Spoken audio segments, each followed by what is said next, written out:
ఇవాళ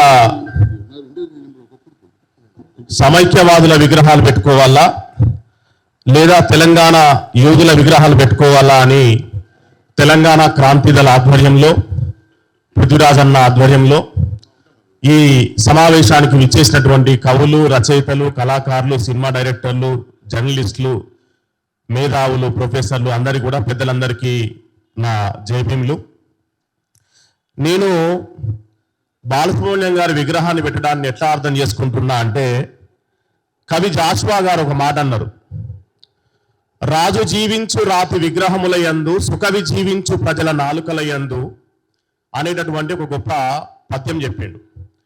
ఇవాళ తెలంగాణ కవులేమో ప్రజల నాలుకల్లో ఉంటే ఆంధ్ర ప్రముఖుల విగ్రహాలేమో తెచ్చి తెలంగాణ ప్రజల గుండెల మీద పెడతా ఉన్నారు అనేటటువంటి విషయాన్ని మనం ఇక్కడ అర్థం చేసుకోవాలి. అసలు తెలంగాణ వచ్చిన 10 ఏళ్లలో కూడా మనం ఉమ్మడి రాజధానిగా కలిసే ఉన్నాం. ఉమ్మడి రాజధానిగా కలిసే ఉన్నప్పుడు వాళ్ళు మెసలకుండా సపోర్ట్ చేయకుంటూనే ఉన్నారు. కానీ మెల్లమెల్లగా టెంట్ కింద 60 ఏళ్ల పాటు జొర్రిన ఒంటె నిద్రలేసింది. ఆ ఒంటె మళ్ళీ ఇప్పుడు తెలంగాణ బాట బట్టి మళ్ళీ మెల్లమెల్లగా స్వచ్ఛాలను చూస్తున్నది.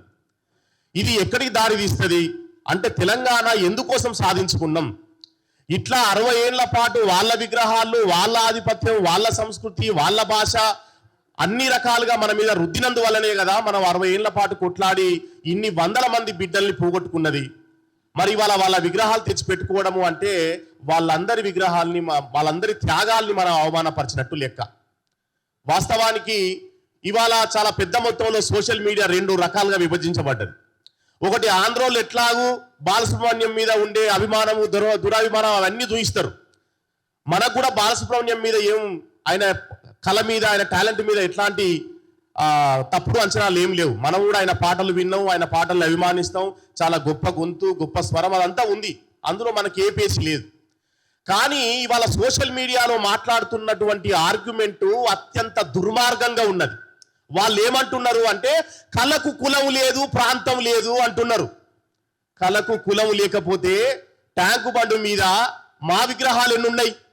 ట్యాంకు బండు మీద మా వాళ్ళ ఎన్ని తేజమూర్తుల విగ్రహాలు పెట్టిళ్ళు? కళకు కులం లేకపోతే, కళకు ప్రాంతం లేకపోతే బాలసుబ్రహ్మణ్యం గారు 2003 సంవత్సరంలో తెలంగాణ జాతీయ గీతంగా పెట్టుకునేటటువంటి అందశ్రీ రాసినటువంటి పాటని ఎందుకు పాడలేదు?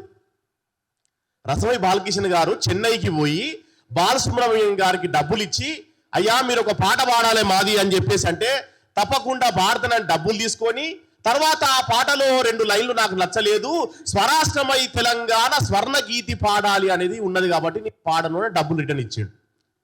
అంటే స్వరాష్ట్రమై తెలంగాణ ఉండద్దా? స్వర్ణగీతి పాడద్దా? అంటే ఆయనలో సమైక్యవాది ఉన్నాడు. ఆయన నిజంగా ఆయనకు చాలా ప్రాంతీయ అభిమానం ఉన్నది. వాస్తవానికి ఈ సోషల్ మీడియాలో ప్రచారం చేస్తున్న అమాయక చక్రవర్తులకు చాలా మందికి తెలియని విషయం ఏంటంటే, బాలసుబ్రహ్మణ్యం గారికి కానీ, తెలుగు సినిమా ఇండస్ట్రీకి కానీ చాలా స్పష్టమైనటువంటి సమైక్యవాద ప్రాంతీయ దృక్పథం ఉన్నది. అది మర్చిపోతున్నారు. అసలు తెలంగాణ ఉద్యమం ఎందుకు వచ్చింది? ప్రాంతీయంగా కొనసాగుతున్నటువంటి అణచివేతల వల్లనే వచ్చింది కదా. మరి అలా కళకు కులం లేదు, కళకు ప్రాంతం లేదు అనేటటువంటి బూటకం ఎందుకు మాట్లాడుతున్నారు? కాబట్టి కళకు కులం లేదు, కళకు ప్రాంతం లేదు అనేటటువంటి మాట ఎట్టి క్వశ్చన్లో కూడా కరెక్ట్ కాదు అనేటటువంటి విషయాన్ని మనం ఇక్కడ గుర్తుపెట్టుకోవాలి. కాబట్టి సోషల్ మీడియాలో సరే ఆంధ్రోళ్ళు మాట్లాడితే ఒక అర్థం ఉన్నది, వాళ్ళ బాధ వాళ్ళకు ఉంటుంది కావచ్చు. కానీ తెలంగాణ వాళ్ళు కూడా మాట్లాడడం ఏంది?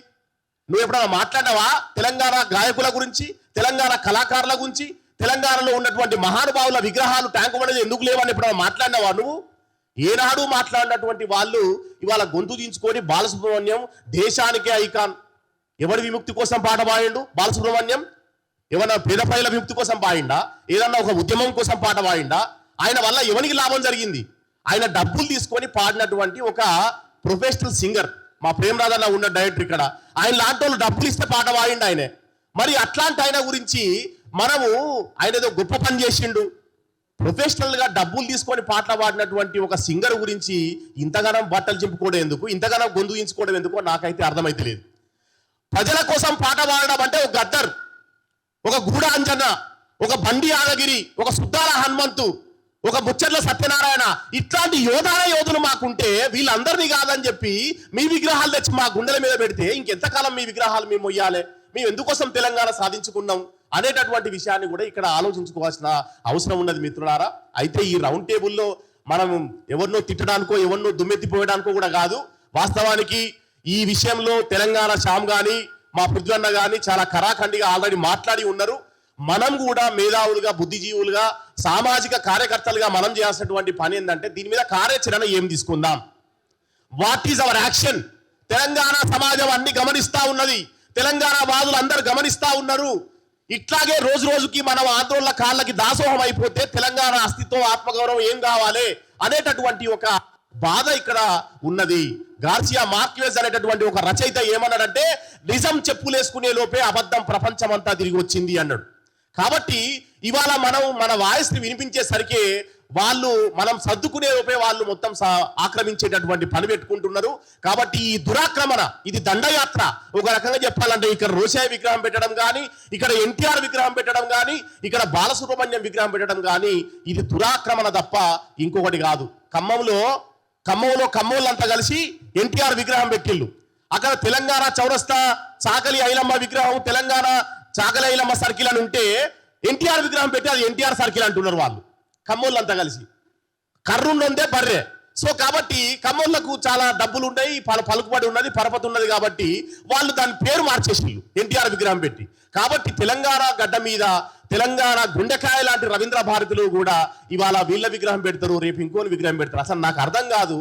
కొత్తగా సెక్రటరీ కట్టుకుంటున్నారు అమరావతిలో, ఆడ పెట్టచ్చు కదా విగ్రహాలు ఇవన్నీ తీసుకెళ్ళి. అక్కడ పెడితే గౌరవంగా ఉంటుంది. ఆడబెట్టర్ విగ్రహాలు కానీ తీసుకొచ్చి ఈడ పెడతామంటే అసలు ఎట్లా కరెక్ట్ అవుతుంది? ఆయన పుట్టిన నెల్లూరులో పెట్టాలి బాలసుబ్రహ్మణ్యం విగ్రహం, ఆయన బతికిన విజయ వైజాగ్లో పెట్టాలి ఆయన విగ్రహం, ఆయన పాటలు వాడిన చెన్నైలో పెట్టాలి. అవ్వన్నీ వదిలిపెట్టచ్చు మా మీద పడతారు ఎందుకు, ఇక్కడ పెట్టాల్సిన అవసరం ఏమున్నది అనేటటువంటి విషయాన్ని మనం దయచేసి చెలో రవీంద్ర భారతి అనేటటువంటి ఒక పిలుపునిద్దాం. దయచేసి మనం అంతా కూడా ఓయూజేఎస్ విద్యార్థులు కావచ్చు, కవులు కావచ్చు, కళాకారులు కావచ్చు, జర్నలిస్టులు, మేధావులు ప్రతి ఒక్కరు కూడా కలిసి చెలో రవీంద్ర భారతి కార్యక్రమం పెట్టి ఆ విగ్రహాన్ని అక్కడి నుండి ప్రభుత్వమే గౌరవంగా తరలించేదాకా మనం అక్కడ దీక్ష వేసుకొని కూర్చోవాల్సినటువంటి అవసరం ఉంది అనేటటువంటి విషయాన్ని నా తరఫున తెలియజేస్తూ ఈ అవకాశం ఇచ్చినందుకు పృథ్వన్నకి తెలంగాణ క్రాంతి దళికి నా ధన్యవాదాలు. థ్యాంక్ యూ అన్న, థ్యాంక్ యూ వెరీ మచ్.